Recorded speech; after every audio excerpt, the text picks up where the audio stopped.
Hey everyone, my name is Tim. Sorry for being gone for so long. I had a lot of bad things happen over the last 2 years, which caused me to not be able to, in good conscience, make any videos. Now that those situations have been resolved and I'm far less stressed and depressed than I used to be, I want to start up making videos weekly again.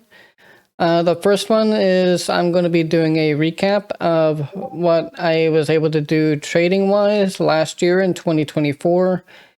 It's going to be not complete. Well, it's not going to look complete to you because I wasn't able to legally trade for most of the year because of the divorce. So I wasn't allowed to do anything that would affect any assets I had. So I had to wait until the divorce was final and settled, and I had given my ex-wife the amount of money that the court had told me to. So after that was done, I was able to start trading again. So this is roughly November and December of 2024 that I did the majority of the trading. Before that, I did small things here or there. Just when I saw a dip, I would think that it would possibly go back up, but most of those were wrong. So I'm going to be sticking with my normal of just doing the wheel, selling puts and then selling calls. So let me go ahead and show you how my 2024 did in the last 2 months. So after everything was finalized, I opened a Roth IRA. And so right now there's going to be two accounts. One that you see on the screen that says Tim is just my regular taxable trading account. And then the one you see below that where it says Roth, that is my Roth IRA that I opened in early October after the divorce was final. So I'll be showing you both of those, but I'm going to start with my tradable account. My taxable account, and then we'll go on to the Roth IRA after that. So I sold the initial put that got assigned on December 11th. I received 30 cents a premium for each share, which is $30, because a put is basically a contract for 100 shares. And so since I sold two of them, that means I had two contracts for 200 shares, so I got paid $60 total for that. It did end up getting assigned when the stock price did go below my strike price here, $33.50. And so I bought the shares at $33.50 each, which had a cost total of $6,700. And my brokerage did charge me a $9 commission on that. So once that happened, and starting the next Monday on the 16th, I started selling calls.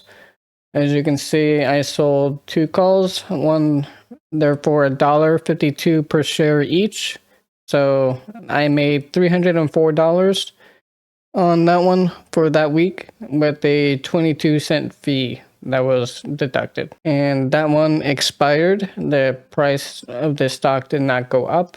Which, by the way, in case I forgot to mention, the stock I'm trading on this right now is X, the US Steel, which did have some bad news this past couple weeks with Biden blocking the Nippon Japan Steel Company from purchasing the US Steel.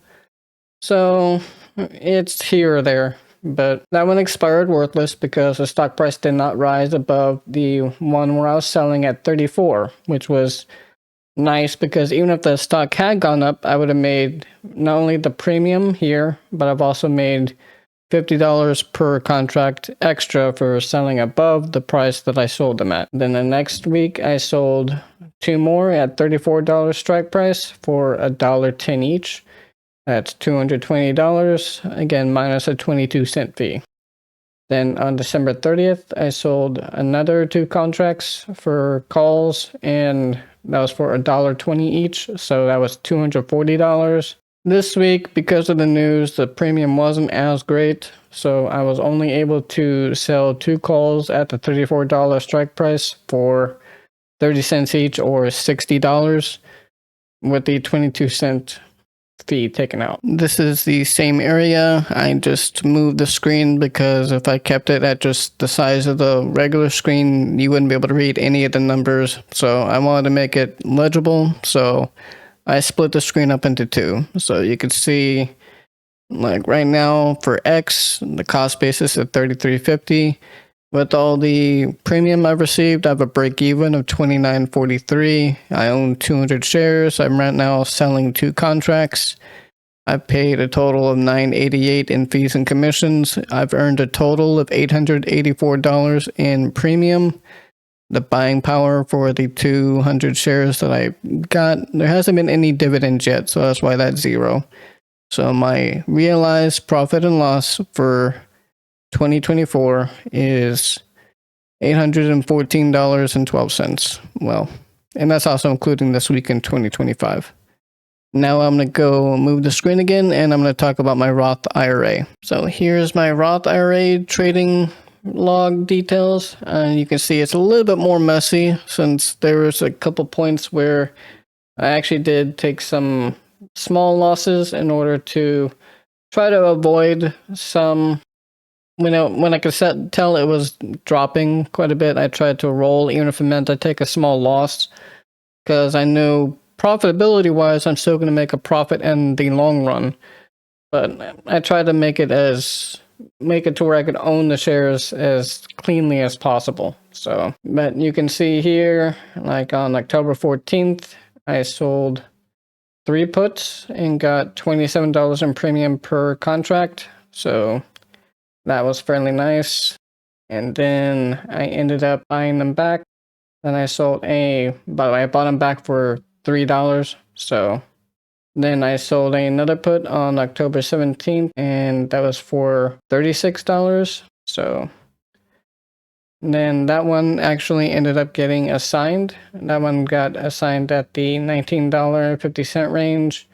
I sold a call on October 28th for 3 contracts at the $19.50 range for $37 per contract, with some commissions on each of these, because this is a Roth IRA through Fidelity. So it is a tax advantage trading account. So any of my profits that I make on this, I don't have to pay taxes on because I put in after-tax money into it. And also I'm able to withdraw any of the money I personally contributed to it at any time if I choose to without any penalties. Going on after that, on the October 30th, I sold 3 more puts for $42 each. So that was $116. And then I sold some more calls on the 6th for $24 each. Then another one on the 12th. And then on the 21st, I sold 3 calls for 43 cents each. So that came out to $129. And that one just got bought back at 90% profit. I got dividends for my 300 shares at 50 cents per share. So that gave me $150 in dividends. And I sold a put to try to lower my cost basis, but it ended up expiring. So I didn't get to buy any more shares, but that got me a little bit of extra premium. And today I tried to sell a call, but it did not get filled today. So give me one moment and I'll show you the other screen. Okay, so this is the other part of the screen for my log, showing the cost basis for my shares at $19.50, but my break even is actually just a little bit over $17 right now. I have 300 shares. I paid almost $15 in fees and commissions, but I've earned $609 in premium, gotten $150 in dividends for a total profit and loss for my Roth IRA of $744.22.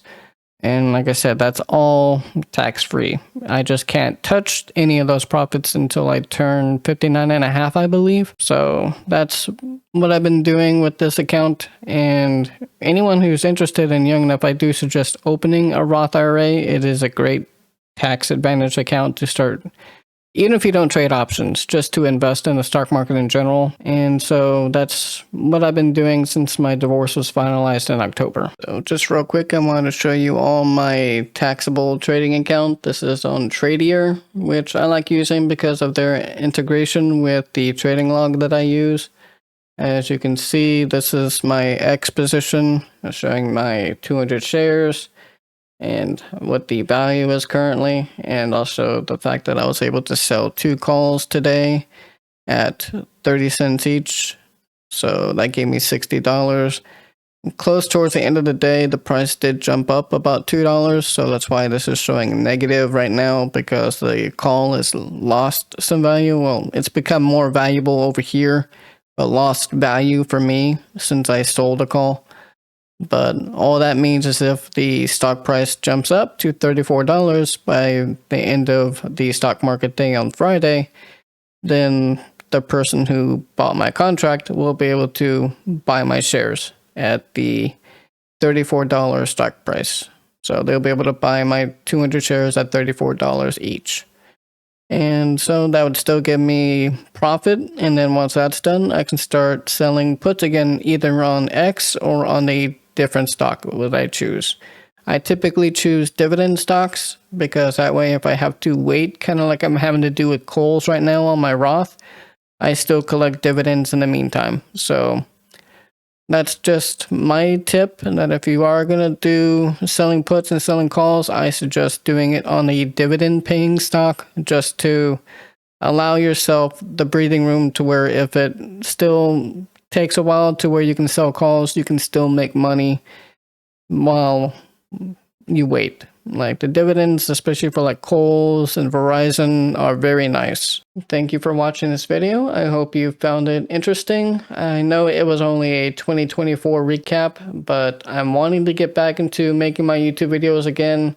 I'm in a much happier place. I'm with family and friends now, whereas before I was a different situation. So I hope that you'll come back and see the other videos I'm going to be making soon about the stock market and options trading and a bunch of like things like the Roth IRAs. And I hope you'll join me on this journey. And if you like the videos, don't forget to hit the like and subscribe. It will greatly help out my channel, and I would greatly appreciate it. Thank you, and have a happy new year.